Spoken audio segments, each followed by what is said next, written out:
So June 6ಕ್ಕೆ ಈಗ ಮತ್ತೆ ಅವರನ್ನ ಕೋರ್ಟ್ ಮುಂದೆ ಪ್ರೊಡ್ಯೂಸ್ ಮಾಡಬೇಕಾಗತ್ತೆ. ಅವಾಗ ಕಸ್ಟಡಿಗೆ ಕೊಡ್ತಾರ ಅಥವಾ ನ್ಯಾಯಾಂಗ ಬಂಧನಕ್ಕೆ ವಿಧಿಸ್ತಾರೆ ಅನ್ನೋದನ್ನ ನೋಡೋದು. ಆದ್ರೆ ಈಗ ಸದ್ಯಕ್ಕೆ ಈ 6 ದಿನ ಏನೆಲ್ಲ ಇರುತ್ತೆ ಅನ್ನುವಂಥದ್ದಾದ್ರೆ ಸ್ಥಳ ಮಹಜರನ್ನ ಮಾಡಬೇಕಾಗತ್ತೆ.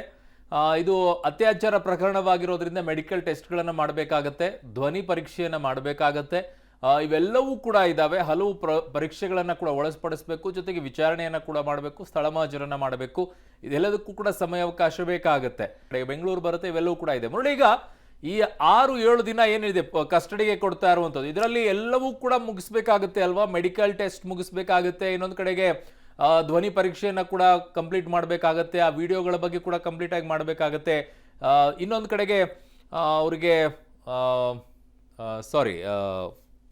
ಈ ವಿಚಾರದಲ್ಲಿ ಈಗ ಪ್ರಜ್ವಲ್ ಅವರದ್ದೇನಾ ವಿಡಿಯೋ ಅನ್ನುವಂಥದ್ದಕ್ಕೆ ಮೊಬೈಲ್ ಬಹಳ ಇಂಪಾರ್ಟೆಂಟ್ ಆಗುತ್ತೆ ಅಲ್ಲ ಮುರಳಿ? ಸೊ ಆ ಮೊಬೈಲ್ ಇಲ್ಲದೆ ಇರೋ ಕಾರಣಕ್ಕೋಸ್ಕರ ಯಾವಾಗ ಏನು ಅನ್ನೋದರ ಹುಡುಕೋದಾದ್ರೂ ಹೇಗೆ? ಮೂಲ ಮೊಬೈಲ್ ಸಿಗದೇ ಇದ್ರೆ ಸಾಧ್ಯನೇ ಇಲ್ವಲ್ಲ ಈ ಪ್ರಕರಣವನ್ನ ಹಿಡ್ಕೊಂಡು ಹೋಗೋಕ್ಕೆ? ಖಂಡಿತವಾಗಿ ಅವರಣ, ಯಾಕೆಂದ್ರೆ ಪ್ರಮುಖವಾಗಿ SIT ಪರ SPP ಅವರು ಒಂದು ಆರ್ಗ್ಯುಮೆಂಟ್ ಅನ್ನು ಮಾಡೋ ಸಂದರ್ಭದಲ್ಲಿ ಅದೇ ಹೇಳಿಕೆಗಳನ್ನ ಕೊಟ್ಟಿದ್ದಂಥದ್ದು. ಅದೇ ಪ್ರಜ್ವಲ್ ರೇವಣ್ಣ ಅವರೇ ಸ್ವತಃ ಏನು ಈ ವಿಡಿಯೋನ ರೆಕಾರ್ಡ್ ಅನ್ನ ಮಾಡಿದ್ದಾರೆ, ಅವರ ಮೊಬೈಲ್ ನಲ್ಲಿ ಅನ್ನೋದ್ರ ಬಗ್ಗೆ ಮಾಹಿತಿಗಳು ಸಿಗ್ತಾ ಇದೆ. ಜೊತೆಗೆ ಅವರ ಸ್ನೇಹಿತ ಮಧುಸೂದನ್ ಅಂತ ಏನಿದ್ದಾರೆ, ಇವರು ಇಬ್ರು ಕೂಡ ಮೊಬೈಲ್ ಅನ್ನ ಆಕ್ಸಿಸ್ ಅನ್ನ ಮಾಡುವಂತ ಅಧಿಕಾರಗಳಿತ್ತು. ಆ ಹಿನ್ನೆಲೆಯಲ್ಲಿ ಇಬ್ರು ಕೂಡ ಆಕ್ಸಿಸ್ ಅನ್ನ ಮಾಡ್ತಾ ಇದ್ರು. ಜೊತೆಗೆ ಈ ವಿಡಿಯೋಗಳನ್ನ ರೆಕಾರ್ಡ್ ಅನ್ನ ಮಾಡಿದ ಬಳಿಕ ಅದನ್ನ ಯಾರು ವೈರಲ್ ಮಾಡಿದ್ದಾರೆ, ಅದು ಎಲ್ಲಿದೆ, ಮದರ್ ಡಿವೈಸ್ ಇದೆಲ್ಲನೂ ಕೂಡ ಪತ್ತೆ ಹಚ್ಚೋ ಕೆಲಸಗಳನ್ನ ಮಾಡಬೇಕು ಅಂತೇಳಿ ಕೂಡ ಏನು ಕೋರ್ಟ್ಗೆ ಗಮನಕ್ಕೆ ತಂದಿರುವಂಥದ್ದು. ಅರುಣ್, ಓಕೆ, ಕೆಲ ವಿಶೇಷ ಸವಲತ್ತುಗಳ ಕುರಿತಾಗಿ ಕೂಡ ಒಂದು ಮನವಿಯನ್ನ ಮಾಡಲಾಗಿತ್ತು. ಈ ಸಂದರ್ಭದಲ್ಲಿ ಅವರಿರುವಂತಹ ರೂಮ್ ಬಗ್ಗೆ ಒಂದಷ್ಟು ಅಬ್ಜೆಕ್ಷನ್ಸ್ನ ಹಾಕಿದ್ರು ಪ್ರಜ್ವಲ್ ರೇವಣ್ಣ ಅವರು. ಆರಂಭಿಕ ಹಂತದಲ್ಲಿ ವಕೀಲರು ನ್ಯಾಯಾಧೀಶರು ಕೇಳಿದಂತಹ ಹೊತ್ತಿನಲ್ಲಿ, ಆ ನಂತರದಲ್ಲಿ ಅವರ ಪರ ವಕೀಲರು ಮನೆ ಊಟದ ವ್ಯವಸ್ಥೆಯನ್ನ ಮಾಡಲಿಕ್ಕೆ ಕೂಡ ಸಜೆಸ್ಟ್ ಮಾಡಿ ನಿಮ್ಮ ಒಂದು ಆದೇಶದಲ್ಲಿ ಅಂತ ಕೋರಿದ್ರು. ಸೊ ಈ ಎಲ್ಲ ರಿಕ್ವೆಸ್ಟ್ಗಳಿಗೆ ಯಾವ ರೀತಿ ಮನ್ನಣೆ ಸಿಕ್ಕಿದೆ ಇವತ್ತು? ಖಂಡಿತವಾಗಿದ್ದೀವಿ. ಯಾಕೆಂದ್ರೆ ಇದನ್ನ ಸ್ಪೆಷಲ್ ಆಗಿ ಅವರು ನ್ಯಾಯಾಧೀಶರ ಮುಂದೆ ಹಾಜರುಪಡಿಸಿದಾಗ ಪ್ರಜ್ವಲ್ ರೇವಣ್ಣ ಅವರು ಒಂದು ಹೇಳಿಕೆಯನ್ನ ಕೊಡ್ತಾರೆ. ಅದು ನ್ಯಾಯಾಧೀಶರ ಮುಂದೆ ಅಂದ್ರೆ SIT ಅಧಿಕಾರಿಗಳು ನನಗೆ ಯಾವುದೇ ರೀತಿ ಹಿಂಸೆಯನ್ನ ಕೊಡ್ತಾ ಇಲ್ಲ, ಆದ್ರೆ ಅವರು ಇರಿಸಿರುವಂತಹ ಕೊಠಡಿ ಏನಿತ್ತು, ಕೊಠಡಿ ತುಂಬಾ ಸ್ಮೆಲ್ ಬರ್ತಾ ಇದೆ, ವಾಸನೆ ಬರ್ತಾ ಇದೆ, ನನಗೆ ಉಸಿರಾಟಕ್ಕೆ ತೊಂದರೆ ಆಗ್ತಾ ಇದೆ, ಅದರಿಂದ ಅದೊಂದನ್ನ ನನಗೆ ರಿಕ್ವೈರ್ಡ್ ಅನ್ನ ಮಾಡಿಸ್ಕೊಡಿ ಅಂತ ಹೇಳಿ ನ್ಯಾಯಾಧೀಶರ ಮುಂದೆ ಓಪನ್ ಆಗಿ ಕೇಳ್ಕೊಂಡ್ರು. ಅದಾದ ನಂತರ ಇನ್ನೊಂದು ಪ್ರಮುಖವಾಗಿ ಒಂದು ಮಾಹಿತಿಯನ್ನ ಕೇಳ್ಕೊಂಡ್ರು. ಅಂದ್ರೆ ಜೂನ್ 4ನೇ ತಾರೀಕು ಅವರು ಚುನಾವಣೆಗೆ ಸ್ಪರ್ಧೆ ಮಾಡಿರುವಂತದ್ದು, ಆ ಆದೇಶ ಕೂಡ ಬರುವಂತದ್ದಿದೆ. ಆ ಹಿನ್ನೆಲೆಯಲ್ಲಿ ಅದನ್ನ ವೀಕ್ಷಣೆ ಮಾಡ್ಲಿಕ್ಕೆ, ಅದನ್ನ ತಿಳ್ಕೊಳ್ಳೋಕೆ ಒಂದಷ್ಟು ಅವಕಾಶನ ಮಾಡ್ಕೊಡ್ಬೇಕು ಅಂತ ಹೇಳಿ ಕೋರ್ಟ್ಗೆ ಮನವಿಯನ್ನ ಮಾಡ್ಕೊಂಡ್ರು. ಅದಕ್ಕೆ ಸಂಬಂಧಪಟ್ಟಂತೆ ವಕೀಲರು ನೋಡ್ಕೊಳ್ತಾರೆ ಅಂತೇಳಿ ನ್ಯಾಯಾಧೀಶರು ಕೂಡ ಹೇಳಿದ್ದಂಥದ್ದು. ಇನ್ನು ಮನೆ ಊಟ ಜೊತೆಗೆ ಬೆಳಗ್ಗೆ 9:30ರಿಂದ 10:30 ತನಕ ವಕೀಲರನ್ನ ಭೇಟಿ ಮಾಡುವಂಥದ್ದು, ಇದೆಲ್ಲಾ ಪ್ರಕ್ರಿಯೆಗಳಿಗೂ ಕೂಡ ಈಗ ಕೋರ್ಟ್ ಅಸ್ತು ಅಂತ ಹೇಳಿರುವಂಥದ್ದು. ಆ ಹಿನ್ನೆಲೆಯಲ್ಲಿ ಪ್ರಜ್ವಲ್ ರೇವಣ್ಣ ಅವರಿಗೆ ದೊಡ್ಡ ಮಟ್ಟದ ಸಂಕಷ್ಟ ಏನಿಲ್ಲ. ಅಂದ್ರೆ ಇಂಥ ವಿಚಾರಗಳಲ್ಲಿ ಮನೆ ಊಟ ಇರ್ಬೋದು, ಜೊತೆಗೆ ವಕೀಲರನ್ನ ಭೇಟಿ ಮಾಡುವಂಥದ್ದು ಇರ್ಬೋದು, ಇಂಥ ವಿಚಾರಗಳಲ್ಲಿ ಯಾವುದೇ ರೀತಿಯ ದೊಡ್ಡ ಮಟ್ಟದ ಸಂಕಷ್ಟಗಳಿಲ್ಲ. ಆದ್ರೆ ಅವ್ರಿಗೆ ದೊಡ್ಡ ಮಟ್ಟದ ಸಂಕಷ್ಟ ಇರೋಂಥದ್ದೇ ವಿಚಾರಣೆಯನ್ನ ಎದುರಿಸುವಂಥದ್ದು.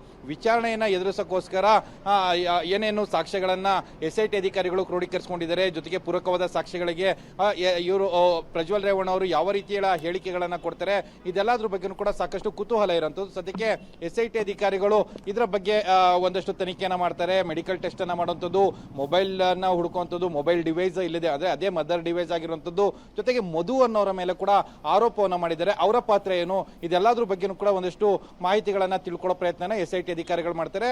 ಜೊತೆಗೆ ಧ್ವನಿ ಪರೀಕ್ಷೆ, ಪ್ರಮುಖವಾಗಿ ವಿಡಿಯೋ ತುಣುಕುಗಳಲ್ಲಿ ಪ್ರಜ್ವಲ್ ರೇವಣ್ಣ ಅವರು ಸಂಬೋಧಿಸುವಂತ ಒಂದಷ್ಟು ಏನೋ ಒಂದು ಮಾತುಗಳಿದಾವೆ, ಅದನ್ನ ಕನ್ಫರ್ಮೇಶನ್ಗೋಸ್ಕರ FSL ನ ಮೂಲಕ ಒಂದು ಧ್ವನಿ ಪರೀಕ್ಷೆಯನ್ನು ಕೂಡ ಮಾಡುವಂತ ಪ್ರಕ್ರಿಯೆಗಳನ್ನ ಮಾಡ್ತಾರೆ. ಕೇವಲ ಇವತ್ತು 6 ದಿನ ಪೊಲೀಸ್ ಕಸ್ಟಡಿಗೆ ಮಾತ್ರ ಕೊಟ್ಟಿದ್ದಾರೆ ಈ ಪ್ರಕರಣದಲ್ಲಿ ಅಂತೇಳಿ ಇರುವಂತ ಮಾಹಿತಿ. ಅಂದ್ರೆ 15 ದಿನಗಳ ಕಾಲ ಪೊಲೀಸ್ ಕಸ್ಟಡಿಗೆ ಕೇಳ್ಕೊಂಡಿರುವಂತದ್ದು, ಅದರಲ್ಲಿ 6 ದಿನ ಮಾತ್ರ ಪುರಸ್ಕರಿಸಿದ್ದಾರೆ. ಆದ್ರೆ ಇದೇ ಪ್ರಕರಣದಲ್ಲಿ ಮತ್ತೊಮ್ಮೆ ನ್ಯಾಯಾಧೀಶರ ಮುಂದೆ ಹಾಜರುಪಡಿಸಿದಾಗ ಏನೋ ಪೊಲೀಸ್ ಕಸ್ಟಡಿನ ಎಕ್ಸ್ಟೆನ್ಷನ್ ಅನ್ನು ಕೇಳಬಹುದು, ಅಂದ್ರೆ ಅದರ ಅವಧಿಯನ್ನು ವಿಸ್ತರಣೆ ಮಾಡ್ಕೊಡಿ ಅಂತೇಳಿ ಕೇಳ್ಕೊಳ್ಳುವಂತ ಅವಕಾಶಗಳು ಕೂಡ SIT ಅಧಿಕಾರಿಗಳಿಗೆ ಇರುವಂತದ್ದು. ಅವತ್ತು ಯಾವ ರೀತಿಯಲ್ಲಿ ಪುರಸ್ಕಾರ ಮಾಡ್ತಾರೆ ಮತ್ತು ಆ ತನಿಖೆಯ ಪ್ರಗತಿ ಬಗ್ಗೆ ಒಂದಷ್ಟು ಮಾಹಿತಿಯನ್ನ ಹೇಳುವಂತ ಸಾಧ್ಯತೆಗಳು ಕೂಡ ಇರುವಂತದ್ದು. ದಿವ್ಯಾ, ಓಕೆ ಮುರಳಿ, ಈ ವಿಚಾರದಲ್ಲಿ ಒಂದು ನೋಡೋದಾದ್ರೆ ಬೇಲ್ ಅಂತೂ ಬಹಳ ಕಷ್ಟ ಸಾಧ್ಯ. ಈ ಅತ್ಯಾಚಾರ ಪ್ರಕರಣ ದಾಖಲಾಗಿರೋದ್ರಿಂದ ಇಲ್ಲಿ ಬೇಲ್ ಬಗ್ಗೆ ಚರ್ಚೆನೆ ಬರೋದಿಲ್ಲ. ಆಲ್ಮೋಸ್ಟ್ 10 ವರ್ಷಕ್ಕಿಂತಲೂ ಹೆಚ್ಚು ಶಿಕ್ಷೆ ಇರೋದ್ರಿಂದ ಇಂತಹ ಪ್ರಕರಣಗಳಲ್ಲಿ. ಸೊ ಹಾಗಾಗಿ ಈಗ 6 ದಿನಗಳ ಒಳಗಡೆಗೇನೆ ಎಲ್ಲವೂ ಕೂಡ ಮುಕ್ತಾಯಗೊಳಿಸಲೇಬೇಕು ಅಂತ ಏನಾದರೂ ನಿಯಮಗಳಿದೆಯಾ? ಸ್ಥಳ ಮಹಜರು ಮತ್ತೆ ಮೆಡಿಕಲ್ ಟೆಸ್ಟ್ ನ ಈ 6 ದಿನದಲ್ಲಿ, ಅಥವಾ ಮುಂದೆ ಎಕ್ಸ್ಟೆಂಡ್ ಮಾಡ್ಕೊಂಡು ಆಮೇಲೆ ಕೂಡ ಮಾಡಬಹುದಲ್ವಾ? ನಮ್ದು ಇನ್ನೂ ಮುಗುದಿಲ್ಲ ಅಂತಾನು ಕೂಡ. ಖಂಡಿತ ಅದೇ ರೀತಿಯ ಟ್ಯಾಕ್ಟಿಕ್ನ SIT ಅಧಿಕಾರಿಗಳು ಮಾಡ್ತಾರೆ. ಯಾಕೆಂದ್ರೆ ಈಗ ಒಂದು ಪ್ರಕರಣದಲ್ಲಿ ಕನಿಷ್ಠ ಗರಿಷ್ಠ 14 ದಿನಗಳ ಕಾಲ ಅವರನ್ನ ಪೊಲೀಸ್ ಕಸ್ಟಡಿಗೆ ಪಡೆದುಕೊಳ್ಳುವಂತ ಅವಕಾಶಗಳಿರ್ತದೆ. ಆ ಹಿನ್ನೆಲೆಯಲ್ಲಿ ಅಷ್ಟು ದಿನಗಳ ಕಾಲ ಪೊಲೀಸ್ ಕಸ್ಟಡಿಗೆ ಪಡೆದುಕೊಳ್ಳುವಂಥದ್ದು ಅಂದ್ರೆ ಈಗ ಸಿಕ್ಕಿರುವಂತ 6-7 ದಿನ ಏನಿದೆ ಅದರಲ್ಲಿ ಆ ಸಂದರ್ಭದಲ್ಲಿ ಒಂದಷ್ಟು ತನಿಖೆಯನ್ನ ಮಾಡ್ತಾ ಇದ್ದೀವಿ, ಜೊತೆಗೆ ಒಂದಷ್ಟು ಹೇಳಿಕೆಗಳನ್ನ ಮಾಡ್ಕೊಳ್ಳುವಂಥದ್ದು, ಜೊತೆಗೆ ಮಾಜರ್ ಪ್ರಕ್ರಿಯೆಗಳು ಒಂದೆರಡು ಕಡೆ ಅಂದ್ರೆ ಸ್ಮಾಲ್ ವಿಚಾರಗಳೇನಿರ್ತವೆ ಅದನ್ನ ಉಳಿಸ್ಕೊಳ್ಳೋ ಪ್ರಯತ್ನಗಳನ್ನ SIT ಅಧಿಕಾರಿಗಳು ಮಾಡ್ತಾರೆ. ಯಾಕೆಂದ್ರೆ PC ಎಕ್ಸ್ಟೆನ್ಷನ್ ಅನ್ನ ಮಾಡಬೇಕು, ಜೊತೆಗೆ ವಿಚಾರಣೆಯನ್ನ ಮಾಡಬೇಕು, ಅದ್ರ ಬಗ್ಗೆ ಮಾಹಿತಿಯನ್ನ ಕಲೆ ಹಾಕಬೇಕು, ಜೊತೆಗೆ ಮಹಾಜನ್ಗೆ ಬೇರೆ ಬೇರೆ ಪ್ರದೇಶಗಳಿಗೆ ಹೋಗಬೇಕು, ಜೊತೆಗೆ ಆತ ಮೊಬೈಲ್ ಅನ್ನ ಎಲ್ಲೋ ಕಳೆದಿದ್ದಾನೆ ಅಥವಾ ಏನೋ ಕಳುವಾಗಿದೆ ಅನ್ನೋದ್ರ ಬಗ್ಗೆ ಮಾಹಿತಿಗಳನ್ನ ಹೇಳ್ತಾ ಇದ್ದಾರೆ. ಅದರ ಬಗ್ಗೆ ಒಂದಷ್ಟು ಕ್ಲಾರಿಫಿಕೇಶನ್ ಅನ್ನ ಪಡ್ಕೊಳ್ಬೇಕು. ಈ ಎಲ್ಲಾ ಟ್ಯಾಕ್ಟಿಕ್ ಗಳನ್ನ SIT ಅಧಿಕಾರಿಗಳು ಕೋರ್ಟ್ ನಲ್ಲಿ ಮುಂದುವರಿಸ್ತಾರೆ.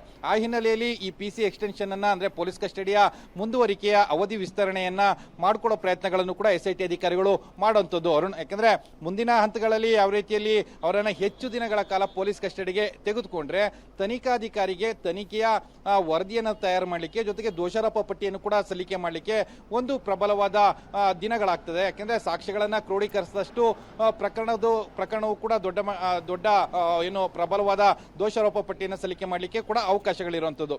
ಅಂದ್ರೆ ಹೆಚ್ಚು ದಿನಗಳ ಕಾಲ ಒಬ್ಬ ಆರೋಪಿ ತನಿಖಾಧಿಕಾರಿ ಪೊಲೀಸ್ ಕಸ್ಟಡಿಯಲ್ಲಿ ಇದ್ರೆ ಅದು ಹೆಲ್ಪ್ಫುಲ್ ಅಂತ ಹೇಳಿ ಇನ್ವೆಸ್ಟಿಗೇಷನ್ಗೆ ಹೆಲ್ಪ್ಫುಲ್ ಅಂತ ಹೇಳಿ ಕೂಡ ಹೇಳಬಹುದಾಗಿರುವಂತದ್ದು ಅರುಣ್. ಓಕೆ ಮುರಳೀಧರ್, ನಿಮ್ಮೆಲ್ಲ ಮಾಹಿತಿಗೆ ಧನ್ಯವಾದಗಳು. ಸೊ 6 ದಿನ SIT ಕಸ್ಟಡಿಗೆ ಈಗ ನೀಡಲಾಗಿದೆ. ಈ 6 ದಿನಗಳಲ್ಲೇನೆ ಎಲ್ಲವೂ ಕೂಡ ಮುಕ್ತಾಯಗೊಳಿಸಲೇಬೇಕು ಅಂತಾನೂ ಇಲ್ಲ, ಮುಕ್ತಾಯಗೊಳಿಸಲೂಬಹುದು, ಮುಕ್ತಾಯಗೊಳಿಸದೇನೋ ಇನ್ನೊಂಚೂರು ಎಕ್ಸ್ಟೆಂಟ್ ಕೂಡ ಕೇಳಬಹುದು 6 ದಿನಗಳ ನಂತರ.